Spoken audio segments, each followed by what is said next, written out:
만나뵙게 돼서 반갑습니다.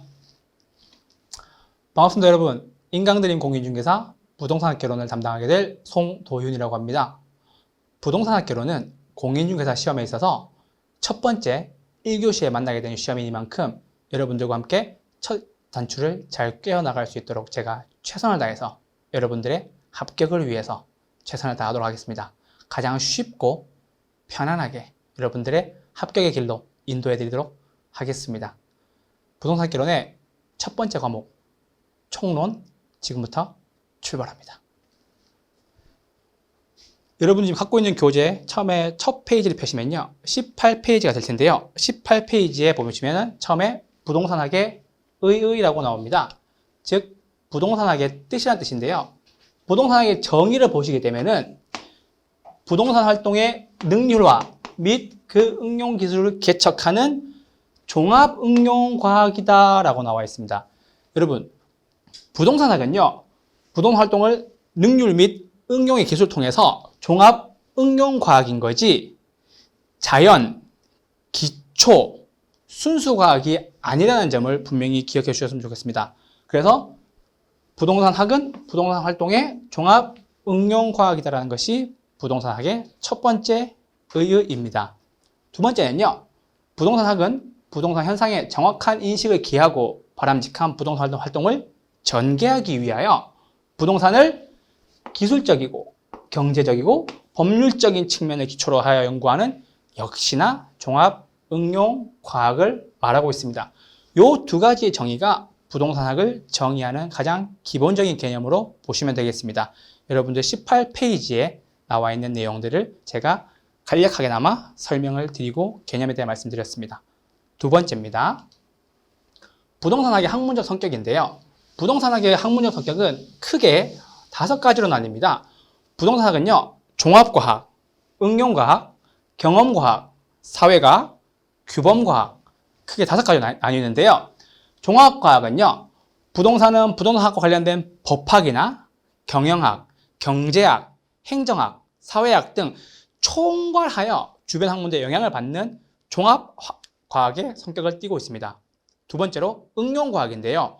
이 부분이 가장 시험에 나왔던 적이 있었는데 응용과학이라고 하면 현실의 부동산 문제의 원인을 분석하여 해결 방안을 제시하고 능률적인 부동산 활동을 유도하는 응용과학으로서 반드시 앞서 말씀드렸던 것처럼 기초과학이 아니고 순수과학이 아니고 자연과학 역시 아니다 라는 점을 꼭 기억해 주셨으면 좋겠습니다. 세 번째는요 경험과학인데요. 부동산학은 현실에 존재하는 것만큼 추상적인 학문이 아니라 현실에서 존재하는 구체적이고 현실적인 학문으로 바라봐 주셨으면 좋겠습니다. 네 번째는요 사회과학인데요. 사회과학에서 인간과는 무관한 자연현상은 부동산학의 연구 대상이 되지 못하므로 인간과 관련성이 있는 부동산 현상 활동을 연구의 대상으로 삼는다는 점에서 인문 사회과학적인 성격을 띠고 있습니다. 마지막입니다. 규범과학인데요. 부동산학에서 부동산 활동을 가치 판단의 기준으로 제시함으로 인해서 바람직한 부동산 활동을 실현하려는 규범과학에 속한다는 것이 부동산학의 학문적 성격입니다. 우리가 앞서 본 부동산학의 정의와 부동산학의 학문적 성격은 시험에 거의 나오지 않는 부분이기 때문에 이런 부분들이 있구나 라고 그냥 가볍게 읽어만 주시면 될 것 같습니다. 그게 여러분이 가지고 있는 교재 18페이지와 19페이지에 대한 부동산학에 대한 정의, 부동산학의 학문적 성격입니다. 세 번째입니다. 부동산학의 3대 측면을 봤었을 때 부동산학은 반드시 법률적, 경제적, 기술적 크게 3가지 측면이 나뉘는데요. 이 개념들이 뒷부분에 가서 복합 개념의 부동산과 굉장히 밀접한 관련을 가지게 됩니다. 따라서 지금의 3대 측면을 한 번쯤은 잘 기억해 두셨으면 좋겠습니다. 부동산학의 3대 측면, 법률적, 경제적, 기술적 이 3가지 측면입니다. 첫 번째입니다. 법률적 측면은 부동산과 관련된 공법과 사법을 포함할 뿐만 아니라 행정적이고 정책적인 부분에 제도 측면까지도 모두 포함하는 것을 말합니다. 그래서 법률적 측면이 광범위하게 적용되고 이것이 협의의 부동산과 나중에 광의의 부동산까지 포함하게 되는 것입니다. 두 번째는요, 경제적 측면인데요. 부동산을 경제적 측면을 바라봤을 때 소유와 이용으로부터 발생하는 수익성을 분석하는 것을 말합니다. 즉, 돈을 벌어야 한다는 뜻입니다. 그래서 이런 수익성을 분석하여 부동산의 사적 주체들을 수익성의 극대화, 이것이 가장 경제적 측면의 중요한 포인트라고 할 수 있겠네요. 이해되셨나요? 세 번째, 기술적 측면은요, 부동산의 물리적 상태를 고려하여 활동이 이루어지는 것을 말하는데요. 나중에 뒤에 가면 기술적 측면에서 자연, 환경, 위치, 공간과 같은 그런 기술적 측면에 대한 부동산들에 대해서 말씀을 드릴 겁니다. 지금은 부동산의 3대 측면에서 법률적 측면과 경제적 측면, 기술적 측면, 요 세 가지가 나뉘어져 있구나, 이렇게만 봐주시면 될 것 같습니다. 20페이지의 3대 측면이었습니다.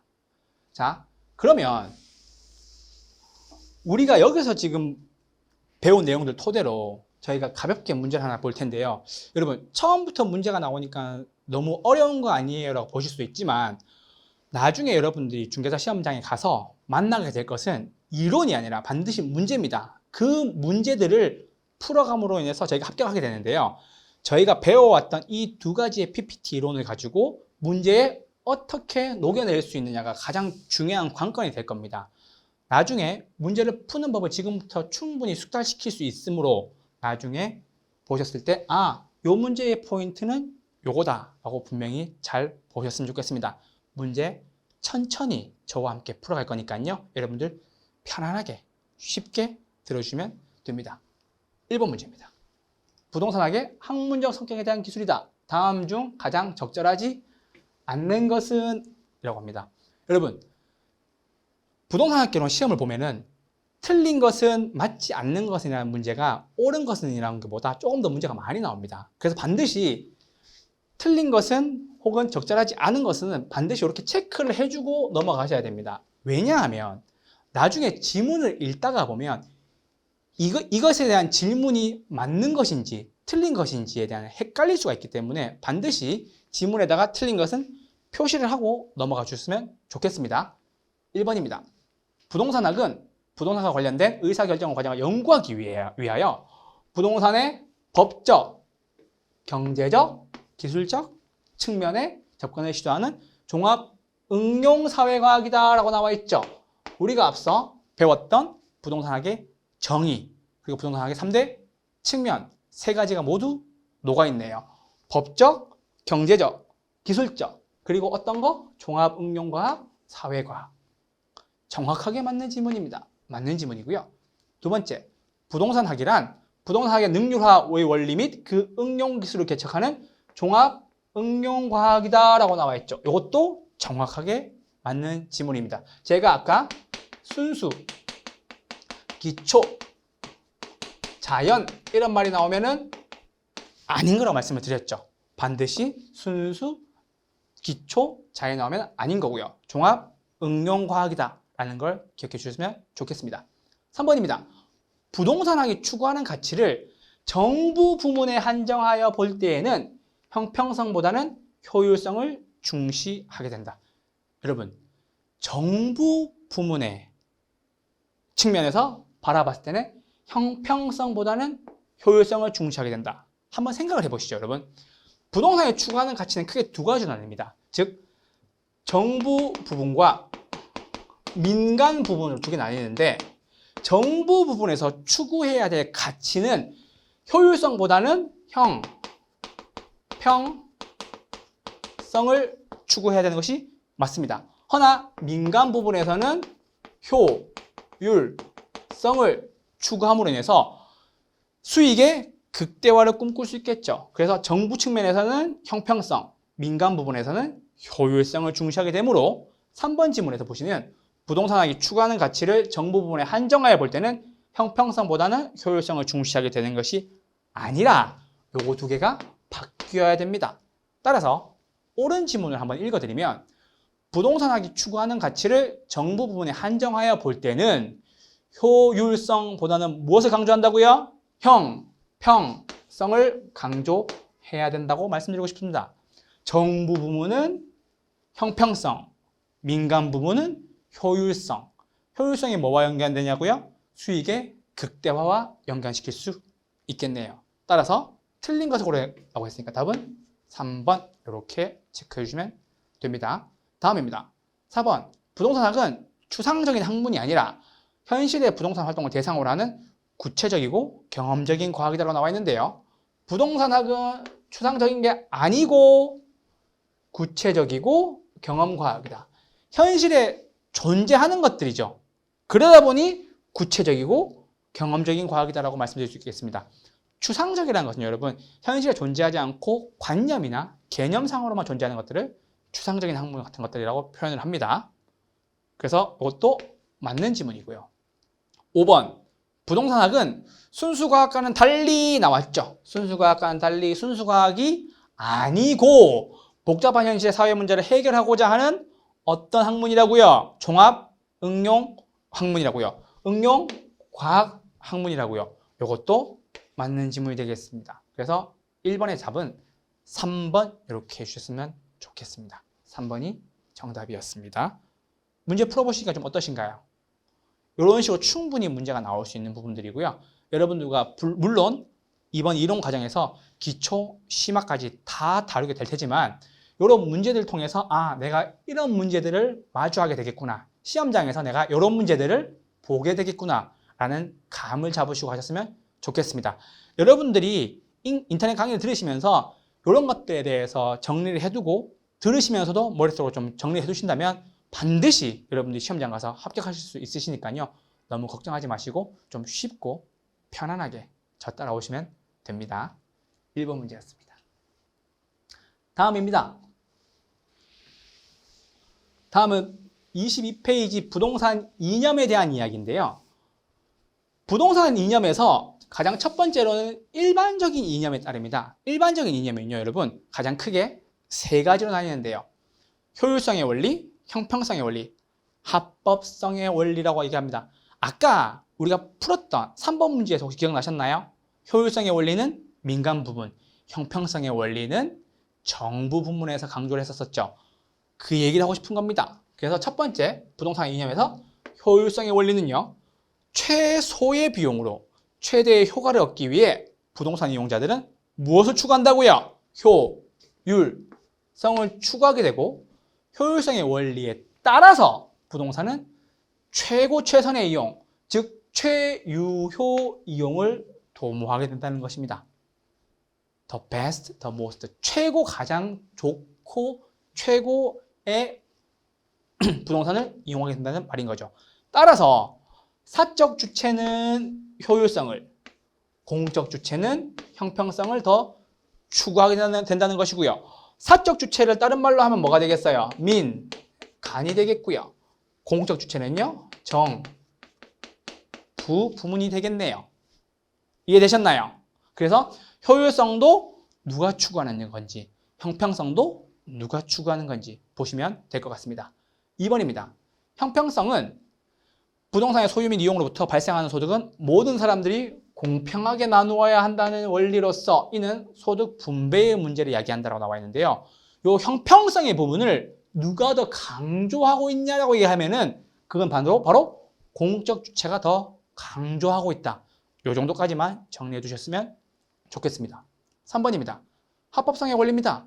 합법성의 원리란 부동산 활동이 공법적이든 사법적이든 규율에 따라야 한다는 것이죠. 즉 합법성, 법에 합해야 된다는 뜻이죠. 그게 공법이 됐건 사법이 됐건 똑같다는 것이고요. 부동산의 일반적인 이념에서 첫 번째, 두 번째, 세 번째였습니다. 두 번째는요, 부동산학의 지도 이념인데요. 지금 앞서 듣고 있는 부분들에 대해서는 여러분들이 인강을 들으실 때도 좀 편하게 들으시면 됩니다. 왜냐하면 실제로 아직까지 기출문제에서 그렇게 도드라지게 문제를 보여준 적이 없기 때문에 여러분이 부동산이 이런 개념이구나, 이런 지도 이념과 이런 특성을 가지고 있구나라고 가볍게 들으시면 됩니다. 22페이지, 3페이지입니다. 자, 부동산의 지도 이념에서는 공익과 사익의 조화를 꿈꿉니다. 이게 어떤 측면인데요? 법률적 측면에서 공법과 사법 두 가지가 조화를 이루어야 된다는 것이죠. 그래서 이 부동산학은 공공재의 성격과 사유재의 성격을 모두 내포하고 있는 부동산이기 때문에 공익과 사익을 반드시 조화를 이루기 위해서 법적 규제가 필요하다는 것이죠. 두 번째는요. 효율적 관리는 경제적 측면과 관련이 깊습니다. 그래서 이 경제적 측면은 어떤 것이죠? 수요와 공급이 가격에 미치는 영향력을 분석하여 효율적으로 관리할 수 있도록 도모하는 것을 경제적 측면이라고 얘기합니다. 즉 이것이 효율적 측면과 관련성이 많겠네요. 사적 부분이에요? 공적 부분이에요? 사적 부분이 더 크겠네요. 마지막입니다. 공간 및 환경 가치의 증대, 즉 기술적 측면이죠. 기술적 측면은 환경의 가치를 증대시킬 수 있는 것들을 한정된 자원인 부동산을 통해서 내가 얼마나 효율적으로 이용할 수 있느냐, 그 얘기를 하고 싶은 겁니다.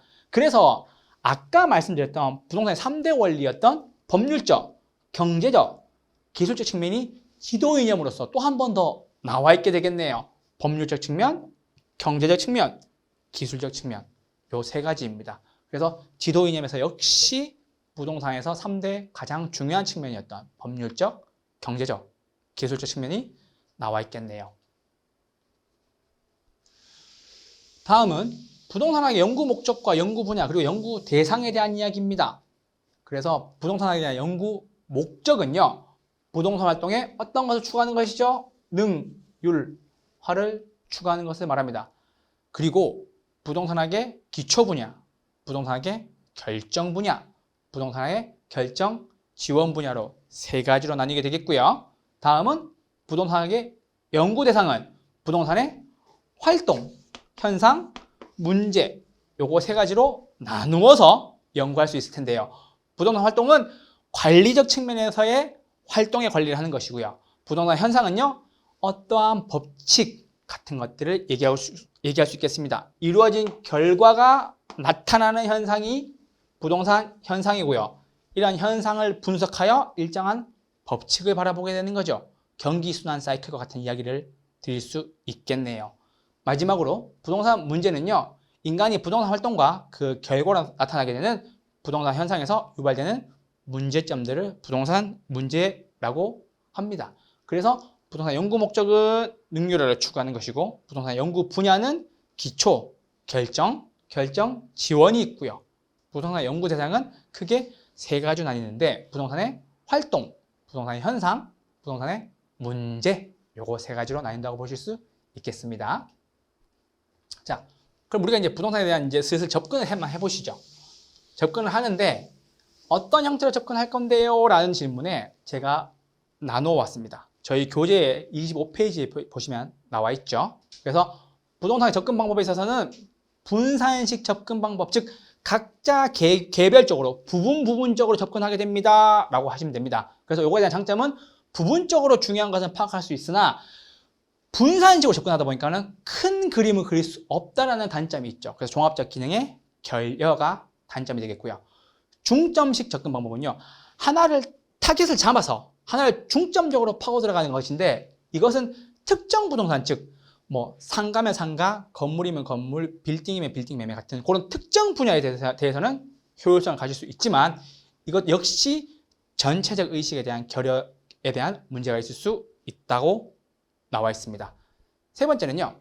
종합식 접근 방법인데요. 종합식 접근 방법은 부동산 활동의 능률화를 꿈꿀 수는 있겠지만 그러나 이러한 종합식 접근 방법이 세부 사항을 들여다보기 힘들기 때문에 내부적 문제 파악에 대한 어려움이 당연히 생길 수가 있겠죠.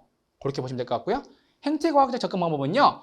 부동산을 인간의 행태를 행태학적으로 심리학적으로 분석하여 활동의 본질을 바라보는 연구 방법을 행태과학적 접근 방법이라고 합니다. 여러분 아직까지는 부동산학에 대한 이야기와 정의를 말씀드리고 있으니까 여러분들 편하게 들어주셨으면 좋겠습니다. 5번입니다. 부동산학을 현상학적으로 접근하게 됩니다. 어떻게 해요? 인간의 입장에서 토지를 이해하고자 하는 것인데요. 이런 현상이 나타나는 것들을 인간의 이해하고자 하는 방법으로 심리적으로 다가가는 것들을 모두 다 현상학적 접근 방법으로 얘기를 하고요. 여섯 번째로 의사결정적 접근 방법은요. 인간은 합리적인 존재로서 사적 부문에 있어서 자기 이윤의 극대화를 추구한다. 즉 수익 극대화를 추구한다라고 보시면 되고요. 두 번째로 사적 주체들의 부의 극대화를 추구하기 위한 의사결정에 중점을 두고 있습니다. 당연하겠죠. 의사결정하는 이유는 효율성을 최대로 늘리고 부를 극대화시킬 수 있어야 될 테니까요. 3번에서 부동산 결정 분야인 부동산 투자하거나 금융하거나 개발활동과 관련되어 있습니다. 모두 다 수익, 즉 돈을 벌기 위한 노력으로서 이러한 의사결정을 다가간다는 뜻입니다. 마지막으로요. 법, 제도적인 접근 방법인데요. 이거에 대한 장점은 합리적 행위, 즉 법을 따라가서 합리적 방법일 수 있겠지만은 다양한 연구 분야를 한쪽으로만 너무 바라보게 된다는 단점이 있을 수도 있겠네요. 가장 중요한 방법이었던 의사결정적인 접근 방법은 어떤 것이라고요? 수익 극대화, 부의 극대화라는 것을 꼭 기억해 주셨으면 좋겠습니다. 자, 여러분들 교재 27페이지 한번 봐주시면은요. 지금 큰 표가 하나 나와 있을 겁니다. 그 해당 표에서 여러분들에게 나왔던 기출문제 그리고 중요한 부분들을 반드시 짚어드리려고 합니다. 자, 여러분 27페이지에서 보시면 우리나라의 표준산업분류체계에 따른 부동산업이라고 나와 있는데요. 여기서 대분류, 중분류, 소분류, 세분류, 세세분류에서 해당 기출문제가 나온 적이 있기 때문에 여러분들 꼭 체크해 두시고 바라보셨으면 좋겠습니다. 자, 표준산업분류체계에 따른 부동산업이라고 나와 있는데요. 여러분들이 나중에 공인중개사가 되셔가지고 공인중개사 사무소를 차리시게 되면은 여기에 해당하는 것들이 사업자 등록증에 딱 이름이 나오게 됩니다. 그래서 보통 부동산 중개 및 대리업 요걸 달게 될 텐데요. 요 표준산업분류체계가 나중에 현업 가서도 여러분들의 그 사업자 등록증 옆에 적힐 부분이 있으니까는 반드시 기억해 두시고요. 역시 시험 문제에서도 자주 물어봅니다. 그래서 꼭 이 부분 기억해 주시면 좋겠습니다. 자, 대분류, 중분류, 소분류, 세분류, 세세분류 나눠 가겠습니다. 자, 표준산업분류체계에 따라서 대분류는 부동산업입니다. 중분류 역시 부동산업이고요. 어디서부터 갈리느냐라고 물어보신다면 소분류부터 갈리기 시작합니다. 소분류는요, 임대 공급업과 부동산 관련 서비스업으로 나뉘는데요. 자, 소분류에서 나뉘는 게 임대 공급업, 관련 서비스업 이렇게 나뉩니다. 해당 문제가 어떻게 나오냐면요. 다음 중 표준산업분류체계에 따른 부동산업 중 관련 서비스업에 해당하는 것은? 이라고 문제가 나옵니다. 그럼 여러분, 부동산 관련 서비스업에 있었던 요 5가지 내용들을 여러분들 완벽하게 암기해 주시면은 나중에 문제를 푸실 때 고민이 없겠죠. 그거에 대한 해결 방안 말씀드리겠습니다. 여러분, 소분류에서 임대공급업과 관련 서비스로 나뉘어졌는데요. 임대공급업은 다시 임대업과 개발공급업으로 나뉩니다.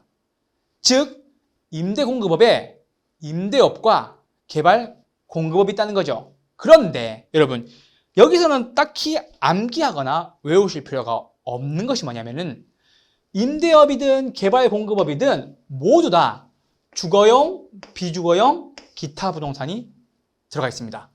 역시 개발공급업에도 주거용, 비주거용, 기타 부동산 개발공급업이 들어가 있습니다. 따라서 두 개의 형태가 똑같습니다. 임대공급업은 주거용이든 비주거용이든 기타든 세 가지가 똑같이 존재합니다. 그래서 주거용 건물인데요, 비주거용 건물인데요, 기타 부동산인데요.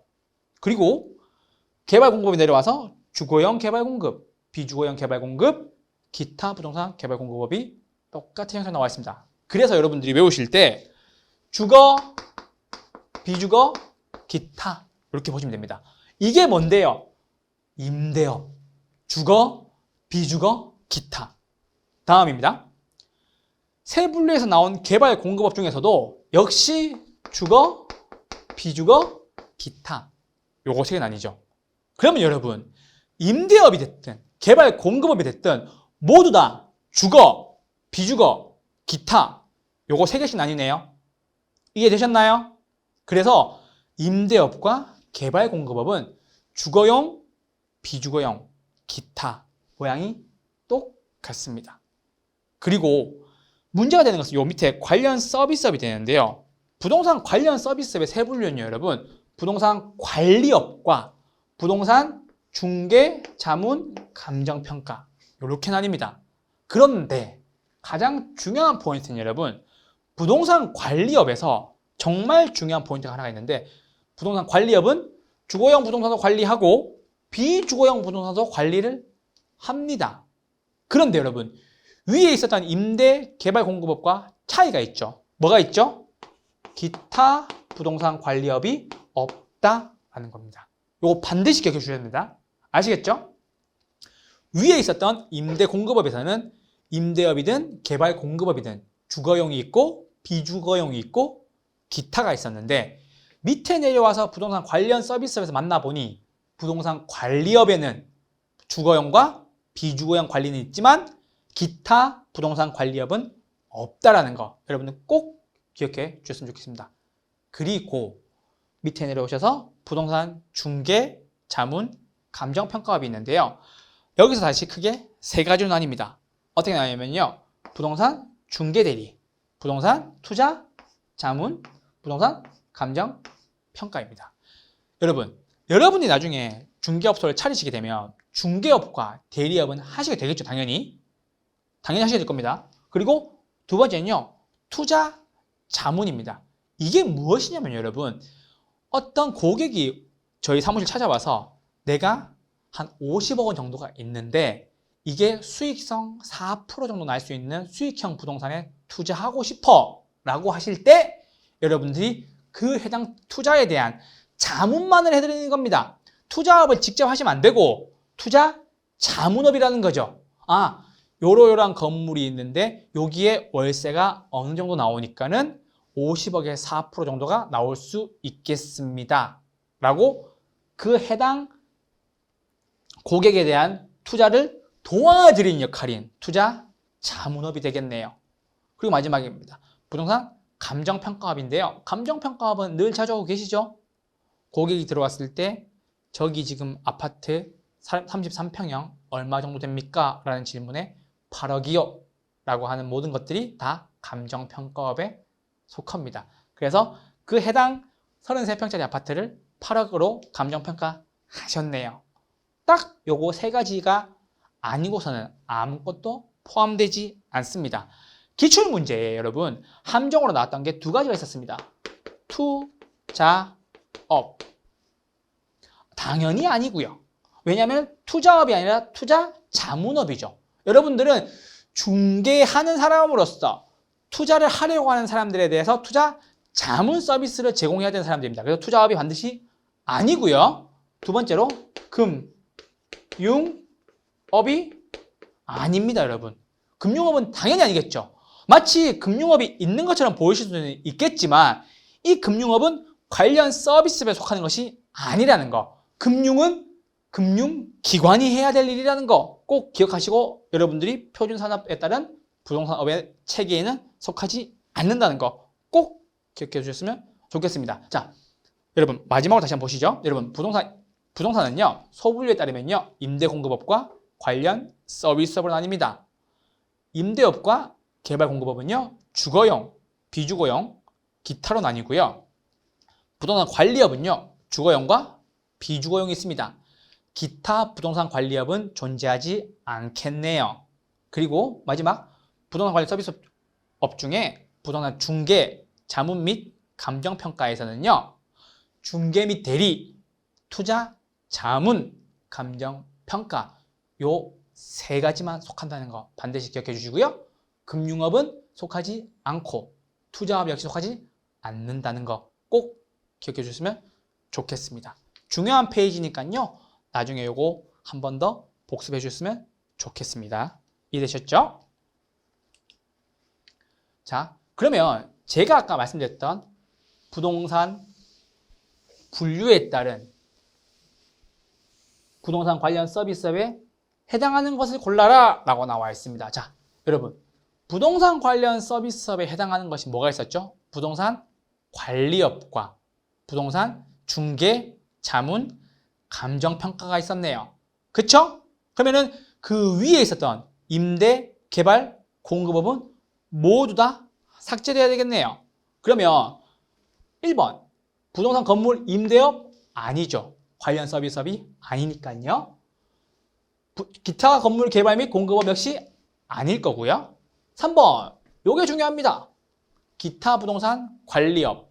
이것은 물론 부동산 관련 서비스업에 해당하는 것처럼 보이시겠지만 여러분 아까 말씀드렸다시피 부동산 관리업에는 주거용과 비주거용은 있지만 기타 부동산 관리는 있다고 말씀드렸나요? 없다고 말씀드렸나요? 없다고 말씀드렸죠. 반드시 기억해 주셔야 됩니다. 그래서 기타 부동산 관리업은 표준산업분류체계표에 존재하지 않는다는 거. 기타 관리하시면 안 돼요. 아시겠죠? 네. 기타 부동산 관리업은 존재하지 않는다. 그래서 틀렸다는 거고. 4번입니다. 부동산 투자금융업. 마치 맞는 것처럼 보이기 위해서 굉장히 최선의 노력을 다했습니다. 하지만 저희는 속지 않아야 되죠. 부동산 중개 및 대리업, 부동산 투자 자문업, 그리고 감정 평가. 딱 요거 세 개만 있어야 되죠. 두 가지 있으면 안 되는 게 뭐였죠? 여러분, 투자업 있으면 안 됩니다. 그쵸? 금융업은요 있으면 안 됩니다. 직접 투자하시면 안 돼요. 투자하시는 거 동화만 주라고요. 투자 자문만 하시라고요. 금융업 돈 빌려주시면 안 됩니다. 금융업은 누가 하는데요? 금융기관이 해야 되겠죠. 두 가지 반드시 포함하면 안 된다는 거 기억해 주셨으면 좋겠습니다. 요거 두 개 묶어서 반드시 정리해 주셔야 됩니다. 아시겠죠? 기타 부동산 관리 안 하고 부동산 투자업 안 하고 금융업 안 한다.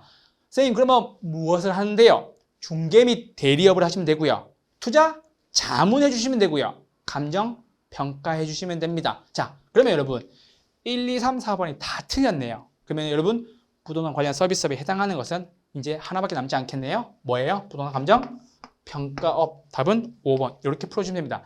제가 아까 여러분들에게 33평형 아파트 8억이에요 라고 했던 거, 그게 감정평가였죠. 그 해당 33평 아파트를 8억에 여러분들이 감정평가 하셨어요. 이거는 분류체계표에 들어가 있는 업입니다.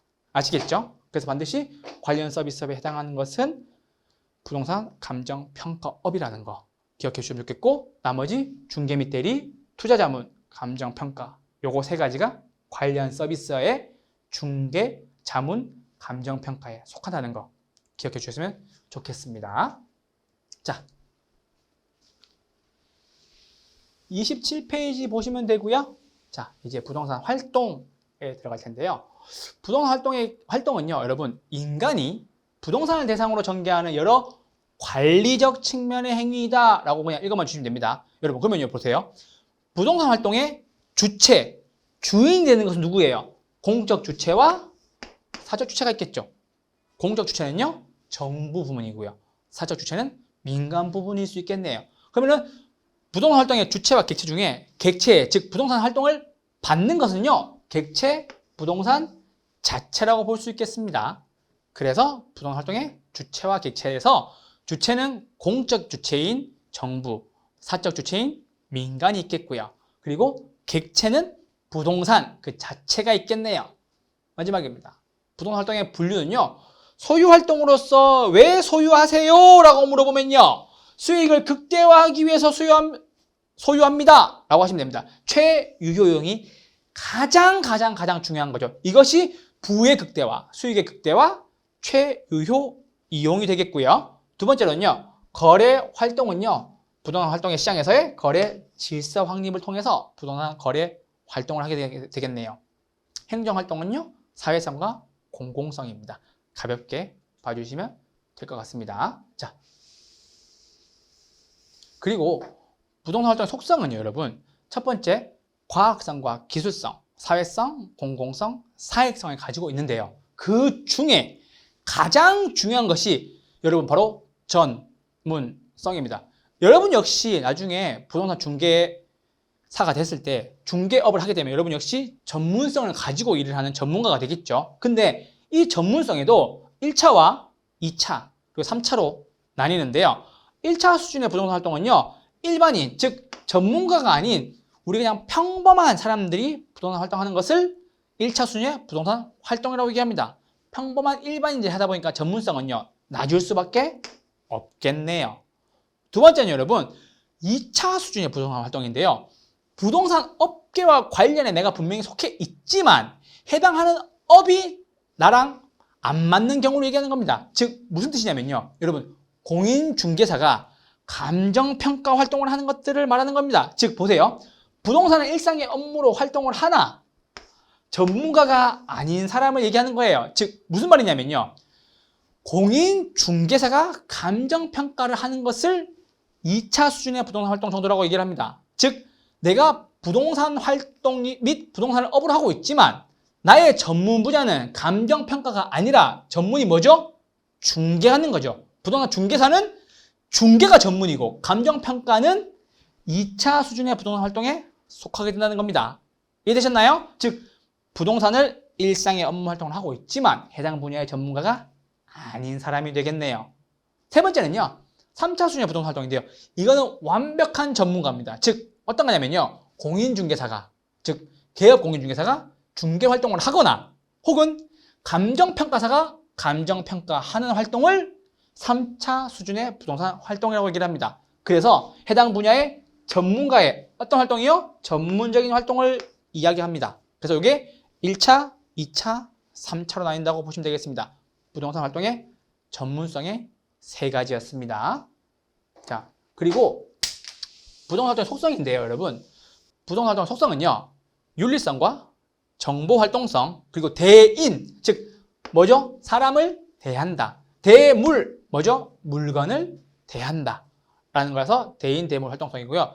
중요한 것은 임장 활동성이죠. 여러분, 임장 활동성이 무슨 말이냐면요. 시장에 나아간다는 뜻이에요. 그래서 시장에 임한다. 그 뜻은 뭐죠? 내가 직접 가서 그 해당 물건들을 보고 연구, 조사, 해본다는 뜻인 거거든요. 그래서 임장 활동성의 뜻이 뭐냐면요. 즉, 부동산의 부동성. 무슨 말이죠? 부동산이 움직이지 못하는 성격 때문에 어떻게 한다고요? 임장 활동 간다고요. 그럼 임장 활동 왜 갑니까? 대물. 그 물건 보러요. 부동산이 어떤 형태인지, 방은 몇 개인지, 거실은 얼마나 넓은지, 평수는 얼마인지, 몇 층인지 그렇게 대물 활동을 하는 겁니다. 그리고 마지막으로 부동산 활동은 정보 활동이다라는 거죠. 그 해당 부동산의 집값이 지금 현재 호재로 인해 오르고 있는지 악재로 인해 떨어지고 있는지 이런 것들이 다 정보 활동과 관련된 이야기일 수도 있겠네요. 자, 그리고 부동산 속성에서 공간 활용성인데요. 여러분, 우리가 살고 있는 것 자체가 3차원이죠. 그래서 점과 선과 면이 있는 3차원 입체 공간으로 이해하고 공간을 대상으로 부동산 활동을 전개하게 됩니다. 그리고 배려의 장기성인데요. 여러분, 부동산은요. 한번 존재하게 되면은 30년, 40년, 50년 쭉 앞으로도 존재하게 될 거죠. 그래서 이 부동산의 배려의 장기성을 통해서 영속성, 즉 용도의 다양성을 통해서 장래에 대한 배려가 진행된다. 즉 나중에 되면 소유와 이익을 분리해서 쓸 수도 있고요. 이 부동산이 장래에 쭉 존재한다는 조건 하에 이걸 통해서 수익을 얻기도 하고 용도를 다양하게 쓰기도 하는 것이 배려의 장기성입니다. 그래서 부동산 활동의 속성 중에 마지막은 이런 것들이 모두 섞여져 있는 복합 개념이라는 것이죠. 이해되셨나요?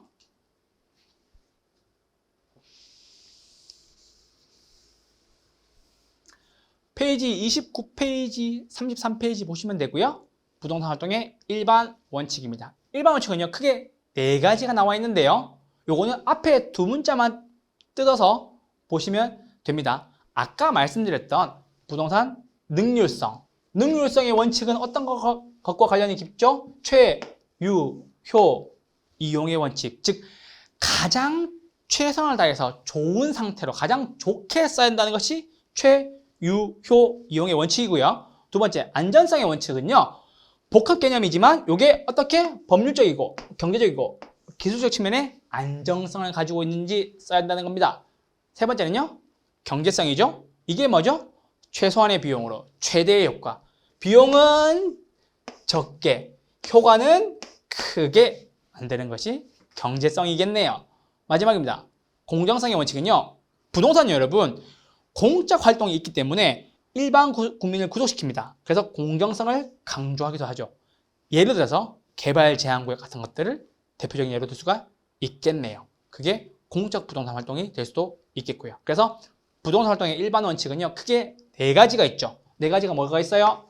능률성, 안정성, 경제성, 공정성. 그래서 능, 안, 경, 공 요거 네 가지 외워주시면 부동산 활동의 일반 원칙에 대해서는 문제를 푸실 수 있으실 겁니다. 능, 안, 경, 공. 능률성, 안정성, 경제성, 공정성. 요거 네 가지가 일반 원칙의 가장 근간이 되는 포인트입니다. 자, 마지막 3번 문제입니다.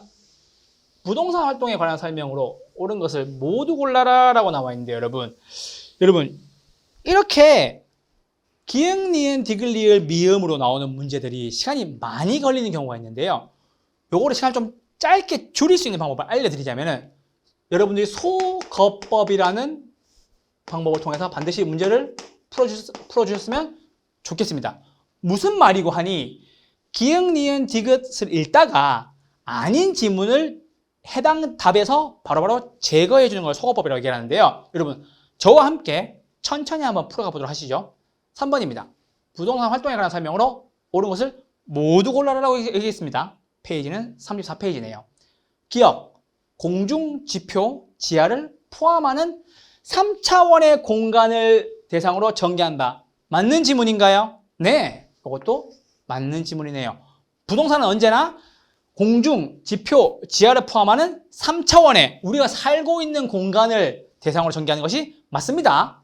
두 번째, 사회성, 공공성이 있는 재산을 다루므로 거래 당사자는 윤리적으로 행동할 필요가 없으나 부동산 업자에게는 높은 윤리성이 요구된다. 여러분, 거래 당사자에게 윤리성을 요구할 필요가 없습니까? 아니겠죠, 당연히.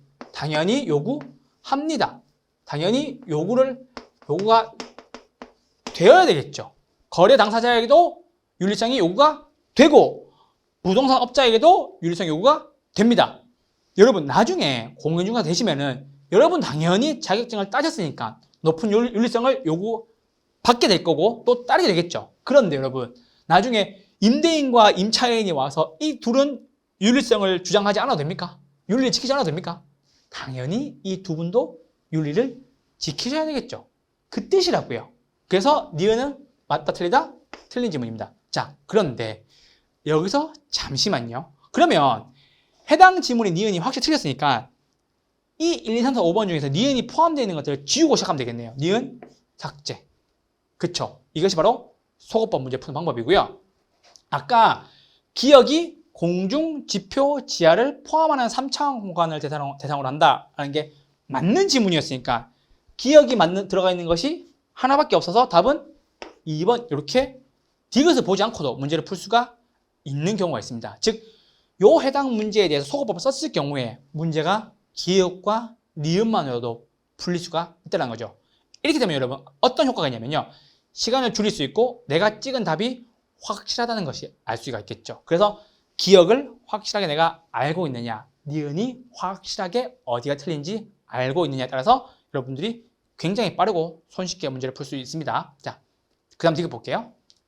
일반적으로 일반 소비 상품을 대상으로 하는 활동과는 달리 장기적 배려하에 결정되고 실행된다.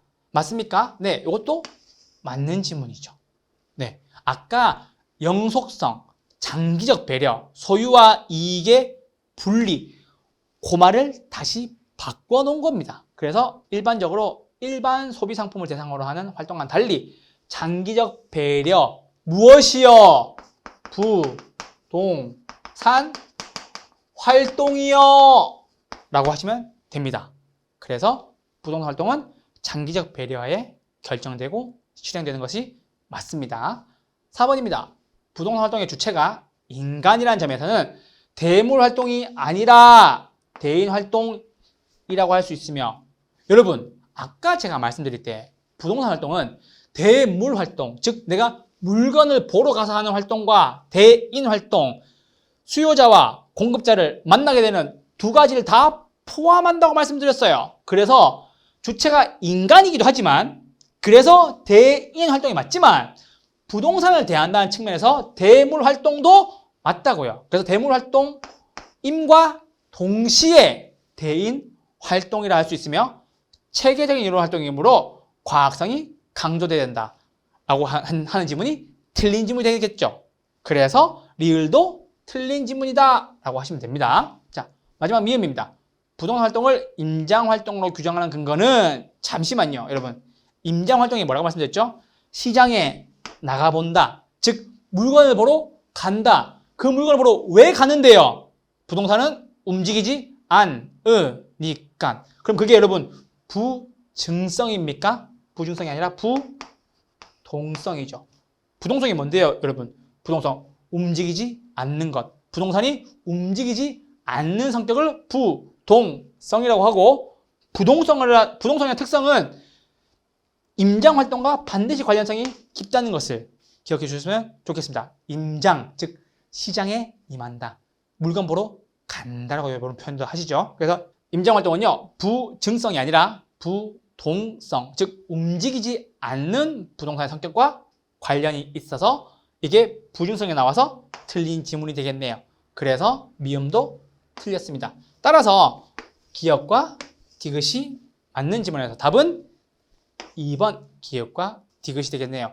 이미 아까 기역과 니은을 봤을 때 문제는 풀리셨을 겁니다. 하지만 풀이 과정 속에서는 이 디귿과 리을, 미음 모두 함께 풀어보았습니다. 3번까지 하고요. 잠깐 쉬셨다가 출발하도록 하겠습니다.